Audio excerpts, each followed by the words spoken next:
मित्रांनो नमस्कार, मी महादेव गायकवाड शिक्षण सारथी या आपल्या ऑनलाईन प्लॅटफॉर्मवर तुम्हा सर्वांचं पुन्हा एकदा मनापासून सहर्ष स्वागत करतो। मित्रांनो, पवित्र पोर्टल शिक्षक भरती 2026 या संदर्भात 2 दिवसापूर्वी आपण संभाव्य कट ऑफ किती लागेल या अनुषंगाने एक व्हिडिओ यूट्यूबवरती अपलोड केला होता। त्या व्हिडिओच्या संदर्भाने किंवा अनुषंगाने बऱ्याच कमेंट त्या व्हिडिओवर केल्या गेल्या।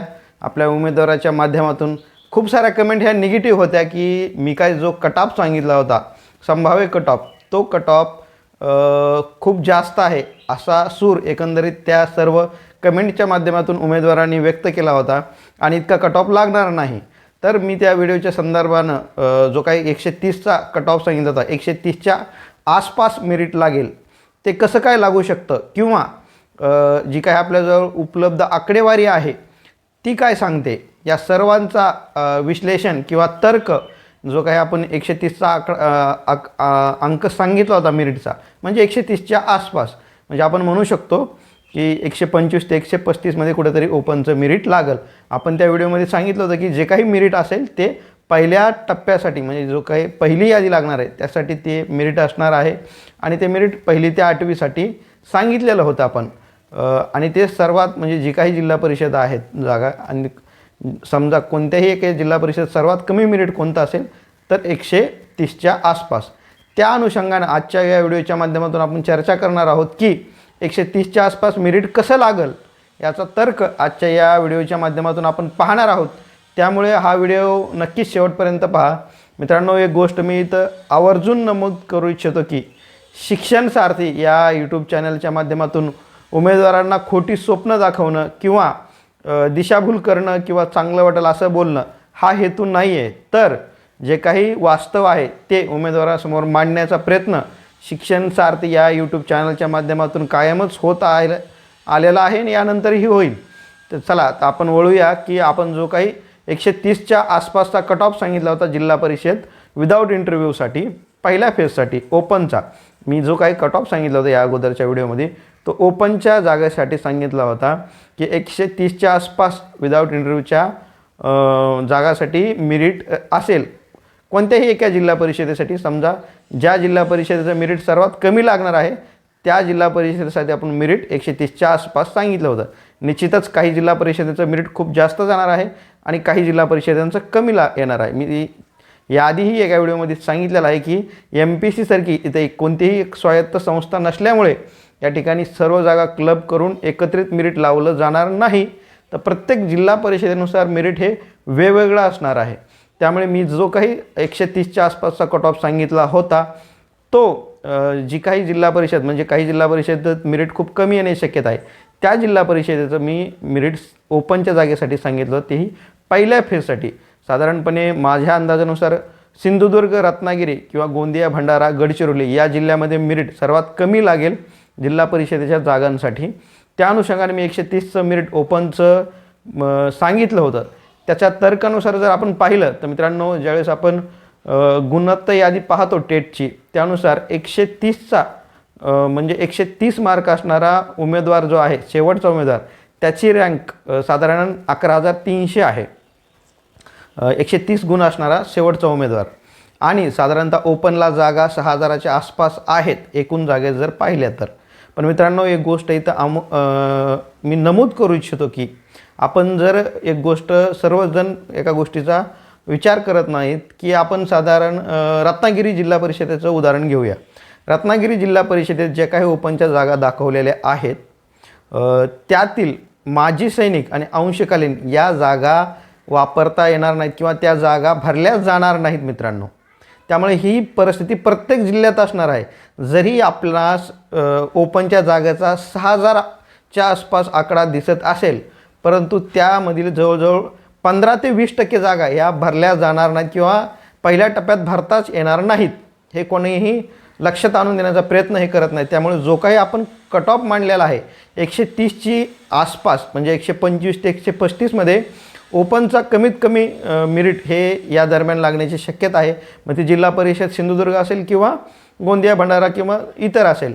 आणखी एक मुद्दा, मी जे काही मेरिट सांगितले 1ली ते 5वी आणि 6वी ते 8वीसाठी एकत्रित आहे, कारण मित्रांनो कॉमन रोस्टरमुळे पहिल्या टप्प्यात 1ली ते 5वी आणि 6वी ते 8वीच्या गुणवत्तामध्ये किंवा मार्कामध्ये काहीही फरक नसतो, 19-20 असतो.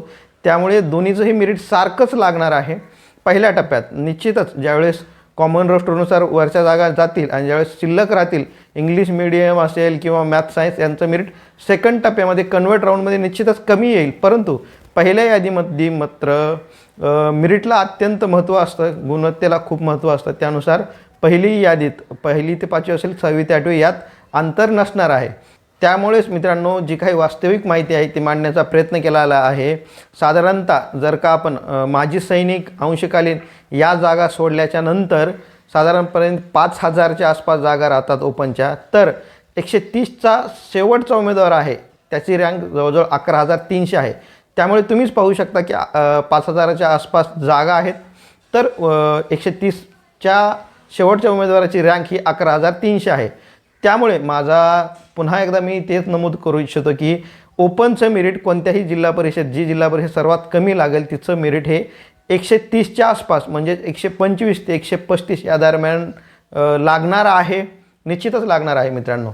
आणि दुसरी एक गोष्ट की बऱ्याच उमेदवारांना एक गोष्ट सांगू इच्छितो की हे मेरिट फक्त ओपन कॅटेगरीसाठी असणार आहे आणि पहिल्या फेजसाठी.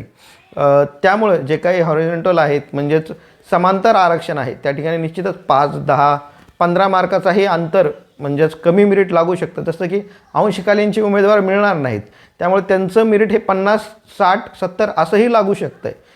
त्यामुळे आपण जे काय मेरिट सांगितलं ते ओपन कॅटेगरीचं सांगितलेलं आहे. त्याच वेळेस कास्टला म्हणजे जर का आपण SC कास्टचा जर विचार केला तर साधारणपणे 118पर्यंत मेरिट, 118, 115पर्यंत SC कास्टचं मेरिट हे 1ली ते 8वीसाठी लागू शकतं विदाऊट इंटरव्ह्यू. तसेच ST कास्टचं साधारणपणे 105 ते 110पर्यंत मेरिट लागू शकतं. त्यानंतर आपण विचार करूया EWSचंही मेरिट 115पर्यंत खाली येऊ शकतं. त्यामुळे तसंच OBC या कास्टचं मेरिट ही 120च्या आसपास राहण्याची शक्यता आहे. NT प्रवर्गाच्या जागाचा खूप मोठा प्रॉब्लेम असल्यामुळे NT प्रवर्गाचं जे काही मेरिट असेल तेही 120च्या आसपास असेल. त्यानंतर आपण जर पाहिलं तर SCBCचं मेरिट ही साधारणतः 115च्या आसपास राहण्याची शक्यता आहे. असा एक अंदाज मेरिटचा एकंदरीत अभ्यास केल्यानंतर येतोय. मित्रांनो निश्चितच काही गोष्टी उमेदवारांना माहीत नाहीत की काही जिल्ह्यामध्ये किंवा काही ठिकाणी महिलांचं मेरिट हे पुरुषापेक्षा सुद्धा जास्त लागू शकतं. कारण बऱ्याच जणांना कॉमन रोस्टर किंवा शिक्षक भरतीचा बिंदू कसा फिरतो हे माहीत नसल्यामुळं त्यांना या गोष्टीचं ज्ञान नाही. निश्चितच कॉमन रोस्टर हा मुद्दा 2 वेळी सांगता येणार नाही. निश्चितच भविष्यात वेळ मिळाला तर याबद्दल आपण सविस्तर बोलणार आहोत. त्यामुळे जे काही शिक्षक भरतीचं मेरिट आहे ओपन कॅटेगरीचं ते 125 ते 135 या दरम्यानच लागणार आहे. आपणास या व्हिडिओबद्दल काय वाटतं निश्चितच कमेंट बॉक्समध्ये कमेंट करा. आपले काही प्रश्न असतील तेही कमेंट बॉक्समध्ये कमेंट करा. निश्चित येत्या 25 ऑगस्टपर्यंत यादी जाहीर होणार आहे. आणखी एक अपडेट म्हणजे बऱ्याच यूट्यूब चॅनलला किंवा प्रसारमाध्यमावरती एक बातमी प्रसारित झाली आहे किंवा व्हायरल होत आहे की शिक्षक भरतीवर स्टे येण्याची शक्यता. पण मित्रांनो मी एक सांगू इच्छितो की असं काहीही होणार नाही. इंजिनिअरिंग माध्यमाच्या मुलांची मागणी आहे की त्यांनाही मॅथ म्हणजेच गणित विषयाचे प्रेफरन्स यावेत आणि त्यांचंही सिलेक्शन गणित या जागेवर व्हावं. पण मित्रांनो एक गोष्ट स्पष्ट करू इच्छितो की असं काहीही होणार नाही. कारण गणित हा विषय इंजिनिअरिंगच्या फायनल इयरला नसतो आणि आपणास माहितीच आहे की आपल्या डिग्रीला जे काही फायनल विषय असतात त्यानुसार आपलं सिलेक्शन होत असतं. त्यामुळे कसलीही भरतीवर बंदी किंवा पुढे जाणार नाही आपल्या परीक्षाच्या निकालासंदर्भात ह्या गोष्टी मी सांगतो आहे. त्यामुळे हा व्हिडिओ कसा वाटला आहे निश्चितच कमेंट बॉक्समध्ये कमेंट करा. हा व्हिडिओ जास्तीत जास्त शेअर करा, व्हिडिओला लाईक करा. शिक्षण सारथी या आपल्या यूट्यूब चॅनलला सर्वांनी सबस्क्राईब करा. कारण या चॅनलच्या माध्यमातून अधिकृत आणि ऑथेंटिक माहिती देण्याचा प्रयत्न मी करत असतो. हा व्हिडिओ शेवटपर्यंत पाहिल्याबद्दल खूप खूप धन्यवाद.